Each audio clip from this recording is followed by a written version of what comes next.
আমি আজকে একাত্মতা ঘোষণা করছি এই কারণে, আমি আমার সন্তানের হত্যার বিচার চাই। আমি বিচার চাই, আমি বিচার চাই। এই বিচার আপনাদের নিশ্চিত করতেই হবে। আমার সব সন্তানের কাছে আমার অনুরোধ, আপনারা আমার সন্তানের হত্যার বিচার করুন। কারণ হাদির শেষ ইচ্ছা ছিল যদি মৃত্যু হয় তবু যেন আমার মৃত্যু বিচার হয়। আমি এই বিচার চাই। ইনসাফের বাংলাদেশ চাইলে যদি মৃত্যুবরণ করতে হয়, আর কত রক্ত দেবে আমাদের সন্তানেরা? আর সহ্য করার ক্ষমতা আমাদের নাই।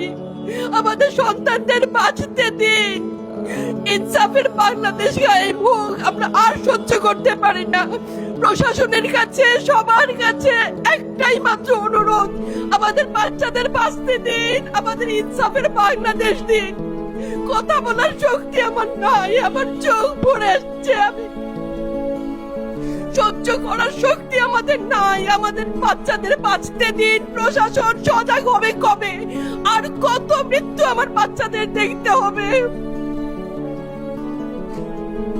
আমি কথা বলতে পারছি না। আপনারা সবাই আমার বাচ্চা হাদির জন্য দোয়া করবেন, আমাদের বাচ্চাদের জন্য দোয়া করবেন, আর ইনসাফের বাংলাদেশ যেন কায়েম হয় সেজন্য দোয়া করবেন।